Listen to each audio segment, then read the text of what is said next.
আসসালামু আলাইকুম রহমতুল্লাহ বরকাত। ঔষধ, রোগ, রোগী, ফার্মেসি। বর্তমান যুগে আমাদের সমাজে যত মানুষ আছে, আমাদের সে ছোট হোক, মাঝারু হোক, বড় হোক, ছেলে হোক, মেয়ে হোক, অধিকাংশই মানুষ রোগী। রোগ রোগ রোগ এমন কোনো ছেলে মেয়ে অল্প বয়সেরও পাওয়া যাবে না যাদের মাসে কমপক্ষে 1-1.5 হাজার টাকা সে ওষুধ সেবন করে না।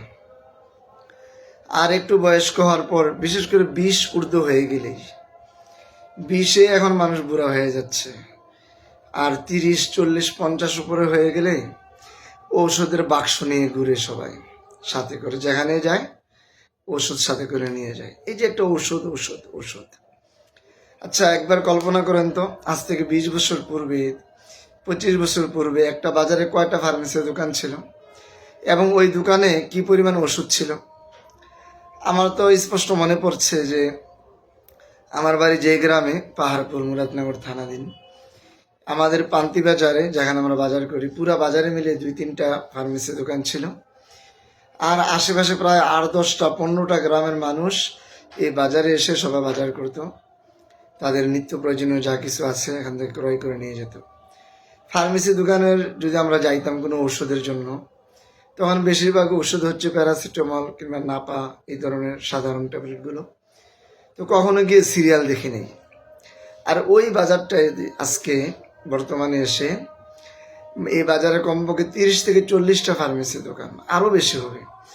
এবং এক একটা দোকানে এত পরিমাণে ওষুধ, এত বড় দোকান, একটা ফার্মেসি দোকানে 10 জন 15 জন পর্যন্ত কর্মচারী, তারপরও সিরিয়াল দিয়ে ওষুধ নিতে হয়।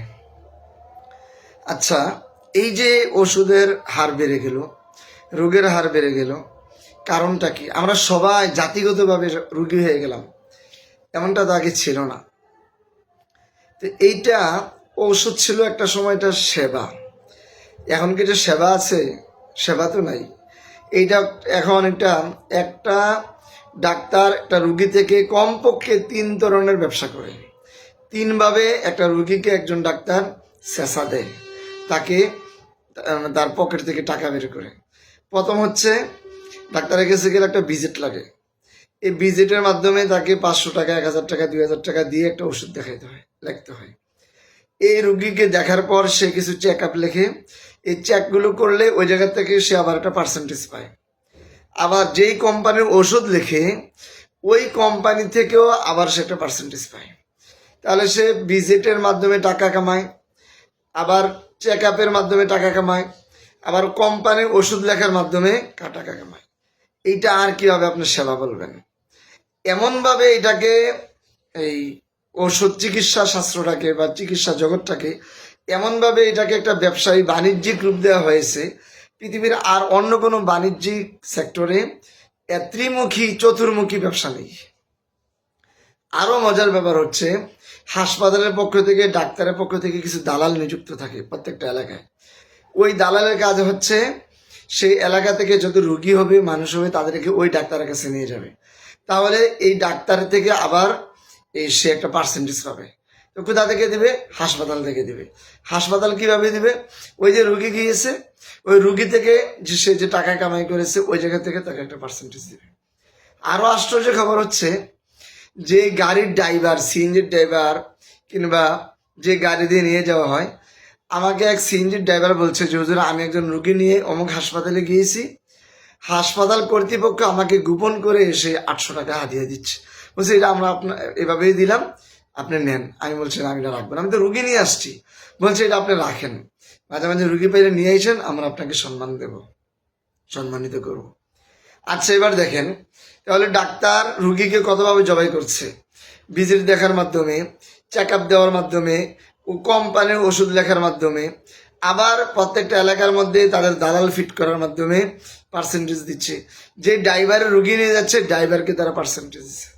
এইটাকে এভাবে এখন আপনি কিভাবে বলবেন যে এইটা একটা ব্যবসায়িক কর্পোরেটর হয় নাই, এটা ব্যবসায়িক আর বিষয়টা হয় না, এখন এটা সেবা আছে। আরেকটা বিষয় দেখবেন, যারা ডাক্তারের শাস্ত্র পড়ে তাদের প্রচুর টাকা লাগে, 20 লক্ষ, 30 লক্ষ, 40 লক্ষ টাকা লাগবে। কেন এত টাকা লাগবে? তো আমরা যদি বলি যে মানুষকে কিভাবে রোগী করা হচ্ছে, আজ থেকে 20 বছর আগে, 30 বছর আগে আমাদের যে খেতে উৎপাদিত যে ফসলগুলো হচ্ছিল, এই ফসলের মধ্যে কি এত কীটনাশক ওষুধ ব্যবহার করা হতো?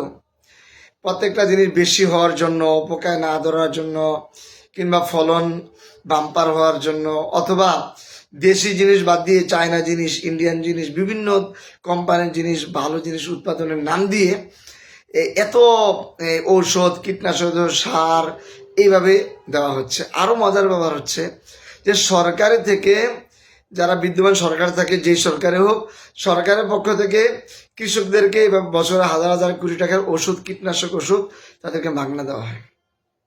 একটা জরিপ বলি যে এক বছরে, গত কয়েক বছর আগে পত্রিকা পাওয়া, যে এক বছরে 16,000 কোটি টাকার কীটনাশক ওষুধ, বীজ এবং সার সহ কৃষকদেরকে সরকারের পক্ষ থেকে মাগনা দেওয়া হয়েছে, ফ্রি। আর ওই বছর মানুষ চিকিৎসা বাবদ ওষুধ খেয়েছে ওই পত্রিকার হিসাব মতে প্রায় 82,000 কোটি টাকার, 82,000 লক্ষ কোটি টাকার ওষুধ তারা কিনে খেয়েছে। তাহলে দেখেন, একদিক থেকে আমাদেরকে কীটনাশক ওষুধ দিয়ে ফসল বাম্পার ফলন ফলাচ্ছে, আর অন্যদিক থেকে আমরা এই বাম্পার ফসল খেয়ে হাসপাতালে গিয়ে, ফার্মেসিতে গিয়ে, ডাক্তারের কাছে গিয়ে তার কয়েক ডাবল বেশি আমরা তাদেরকে ওষুধের টাকা দিয়ে আসছি। এখন আমরা কিভাবে রুগী হচ্ছি এবার একটু কল্পনা করে দেখেন। আমাদেরকে বিভিন্ন কোম্পানির তারা বিভিন্নভাবে যে আমরা ফল খাচ্ছি বা বিভিন্ন ধরনের খাবার, এগুলোর মধ্যে মেডিসিন যুক্ত করে এখানে আমাদের থেকে লাভবান হচ্ছে তারা। আমরা দোকান থেকে যত ধরনের খাবার কিনে খাচ্ছি, এখন কি বলবো, ফার্মেসির দোকান এত হচ্ছে মুদি দোকানের চেয়ে বেশি। এবং মুদি দোকানে যত মানুষ যেভাবে পণ্য কিনে নেয়, মুদি দোকানের মতন ফার্মেসি থেকে ওষুধ কিনে নেয়। অর্থাৎ একটা মানুষ খাবার, চাল ডাল যে পরিমাণ খায়, এর চেয়ে বেশি পরিমাণ সে ওষুধ খাচ্ছে। কেন?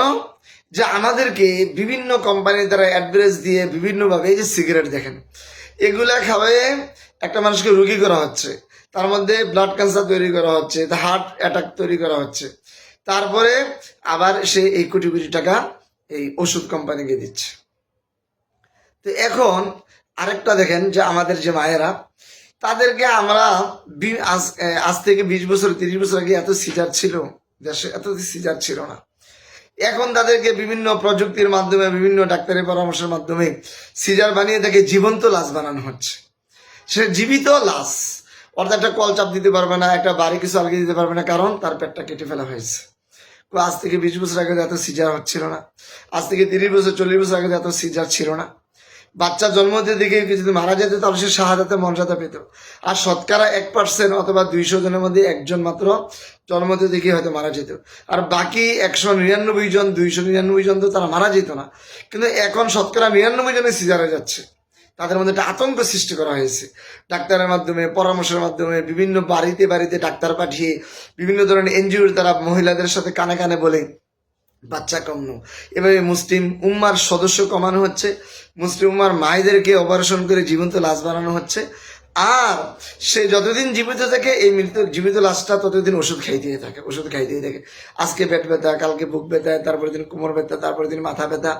যে একটা আস্থা মানুষকে এভাবে ছিঁড়ে ফেলা হয়েছে, কাটা হয়েছে, তার তো ওষুধের শেষ নাই, তার তো রোগের শেষ নাই। আরেকটা মজার ব্যাপার হচ্ছে, কোনো মানুষ যে একবার অসুস্থ হচ্ছে, ওষুধ খাওয়া শুরু করছে, সে কিন্তু আর পরিমাণে সুস্থ হচ্ছে না।